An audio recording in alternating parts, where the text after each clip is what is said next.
और चलिए अब खबर जयपुर से, जहां पर छात्र संघ चुनाव बहाली से जुड़ा मामला आया है। मामले में राजस्थान हाईकोर्ट में सुनवाई टल चुकी है। जस्टिस समीर जैन की एकल पीठ में ये सुनवाई होनी थी। जस्टिस समीर जैन की नॉन सिटिंग के कारण सुनवाई को टाला गया। याचिकाकर्ता जयराव सहित 3 याचिकाओं पर सुनवाई टली। मामले में अब बुधवार यानी कि अगली तारीख 3 सितंबर की मुकर्रर की गई है।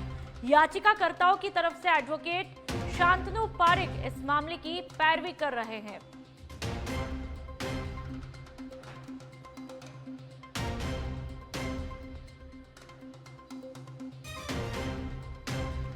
तो लगातार आपको बताते हैं कि छात्र संघ चुनाव को लेकर के अब सुनवाई एक बार फिर से टल चुकी है और नई तारीख जो मुकर्रर की गई है वो 3 सितंबर, जिस दिन बुधवार है, उस दिन छात्र संघ चुनाव को लेकर के फैसला आएगा।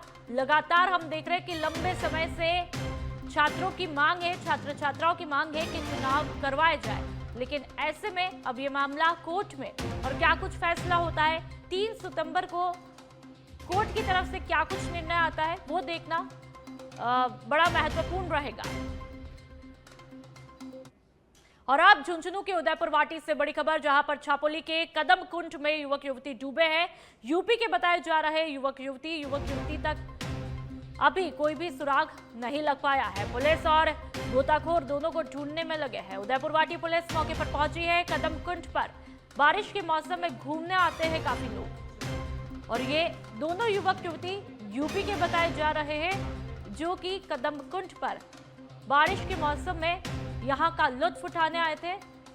लेकिन फिलहाल यहाँ पर किसी भी तरह से उनका सुराग नहीं लग पा रहा है। हम देख रहे हैं कि कई जगहों पर बारिश के चलते हादसे हो रहे हैं और ऐसे में लगातार परिवारजन में भी खौफ का माहौल है। कुछ लोग घूमने जा रहे हैं, लेकिन एहतियात ऐसे में बरतना बेहद जरूरी है।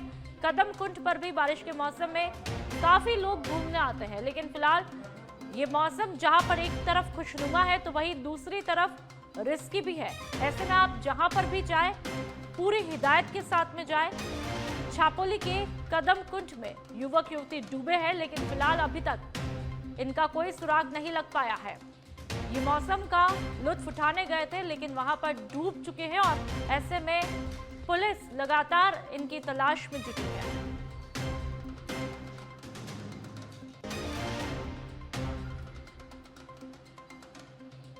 तो लगातार कई जगहों पर बारिश के कारण हादसे आए दिन हो रहे हैं। तो वहीं जम्मू की घटना तो बहुत ही डरा देने वाली है। वहां पर भी लोग खौफजदा है और यहाँ पर कदम कुंड में भी लोग घूमने आते हैं, पिकनिक का मजा लेने आते हैं, मौसम का लुत्फ उठाने आते हैं, और ऐसे में कब मजा सजा बन के रह जाता है पता नहीं चलता। और यहाँ पर ये युवक युवती डूब चुके हैं कदम कुंड में और फिलहाल इनका किसी भी तरह कोई अता पता नहीं है। गोताखोर भी फिलहाल इनको ढूंढने में पूरी तरह से लगे हुए हैं, लेकिन युवक युवती का कोई सुराग नहीं लग पाया। परिवारजन काफी चिंतित है। आसपास के लोगों में भी भय का माहौल है, चिंता का माहौल है, और वहां पर जितने भी लोगों को पता लगा इकट्ठे हो गए और लगातार इनको ढूंढने की कोशिश वहां पर की जा रही है। और हिदायत ये भी दी जा रही है कि वहां पर भी जो आसपास लोग घूमने आ रहे हैं वो पूरी हिदायत के साथ में आए।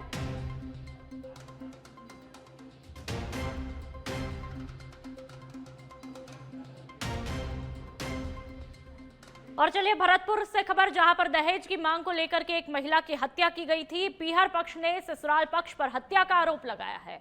आरोपियों की गिरफ्तारी की मांग को लेकर के मृतका के परिजनों ने शहर के कुम्हार गेट से आईजी ऑफिस तक रैली निकाली। पीहर पक्ष ने आईजी से इस मामले की तफ्तीश बदलने की मांग की।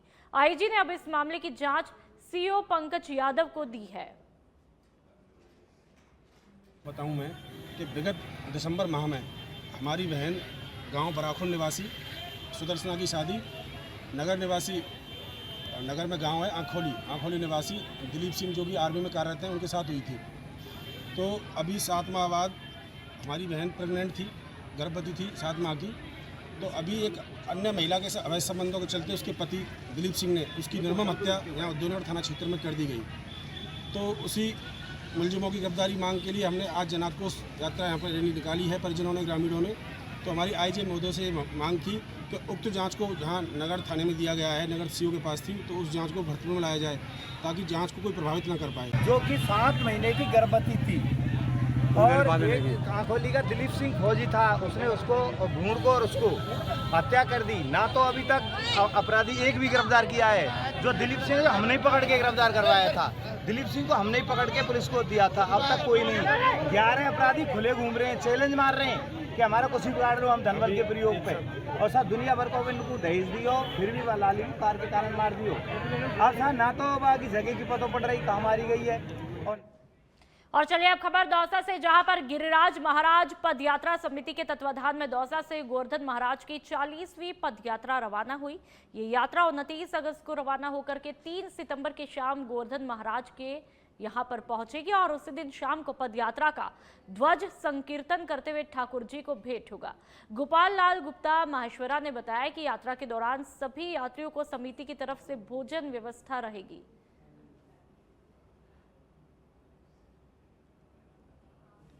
और अब खबर झुंझुनू से, जहां पर पंचायत समिति मंडावा की साधारण सभा की बैठक प्रधान शारदा देवटिया की अध्यक्षता में पंचायत समिति सभागार में आयोजित हुई। बैठक में महात्मा गांधी नरेगा योजना अंतर्गत पंचायत समिति के पूरक वार्षिक कार्य प्लान का अनुमोदन किया गया। इसमें 126 कार्यों पर तकरीबन 280.10 लाख रुपए के अनुमानित व्यय और 59,876 मानव दिवस अर्जित करने का लक्ष्य तय किया गया। बैठक में विकास अधिकारी लक्ष्मी नारायण मीणा ने पिछली बैठक की कार्रवाई का विवरण प्रस्तुत किया। पंचायत समिति सदस्य किरोड़ीमल पायल ने बैठक में भ्रष्टाचार का मुद्दा उठाते हुए आरोप लगाया कि अधिकारी और ग्राम सेवक की मिलीभगत से विकास कार्यों में धांधली की जा रही है। पीछे सरकार से एक योजना चली, गोमकड़ जाति को पट्टा दिया जाए। मेरे गांव में आबादी भूमि कटी हुई थी और मेरे गांव में गोमकड़ जाति के भी रहते थे। उनके पास कोई अपनी खुद की स्वयं की कोई ज़मीन नहीं है, कोई उनका अपने ऐसे ही डेरा लगा के रह रहे थे। सरकार की योजना में वो पंचायत तक पहुंचे, उनको पट्टा दे दिया है पंचायत में, रसीद कटवा दी है उनकी और रजिस्ट्रेशन भी हो चुका है। अब उन लोगों से पैसे ले भी लिए ग्राम सेवक ने, ग्राम सेवक दोबारा पैसे मांग रहा है उनसे कि मैं आपके पट्टे को कैंसिल कर दूंगा, मेरे को पैसे दो। तो वो मेरे पास आए, मैं ग्राम पंचायत में गया तो उनकी रसीद भी कटी हुई है। फिर ग्राम सेवक जी ने रसीद निकाली, पहले ग्राम सेवक किशोरलाल। और अब कोटा के रामगंज मंडी से खबर, जहां पर चेचट में रावतभाटा अणुशक्ति केंद्र में विकिरण रिसाव की स्थिति को ध्यान में रखते हुए मॉक ड्रिल का आयोजन किया गया। उपखंड अधिकारी चारू वर्मा, तहसीलदार नेहा वर्मा सहित कई अधिकारी मौजूद रहे। मॉक ड्रिल के दौरान अधिकारियों ने ग्रामीणों को विकिरण से बचाव के उपायों की जानकारी दी, लोगों को सुरक्षित निकासी, स्वास्थ्य सुरक्षा और प्राथमिक उपचार की विधियों से अवगत करवाया।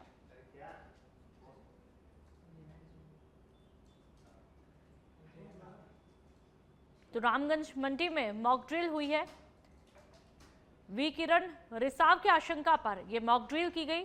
अधिकारियों ने यहां पर बचाव के उपाय बताए और प्राथमिक उपचार की विधियों से सभी को अवगत भी करवाया। तमाम पुलिस अधिकारी यहां पर मौजूद है। और अब बालोतरा से खबर, सिटी लाइट अस्पताल में इलाज के दौरान युवक की मौत हुई है। परिजनों ने डॉक्टर पर लापरवाही का आरोप लगाते हुए हंगामा शुरू किया। कल से परिजनों के साथ ही बड़ी संख्या में ग्रामीण अस्पताल के बाहर धरने पर बैठे हैं। सांसद उमेदाराम बेनीवाल, आरएलपी नेता थान सिंह डोली सहित जनप्रतिनिधि भी धरना स्थल पर पहुंचे और मामले की जानकारी ली।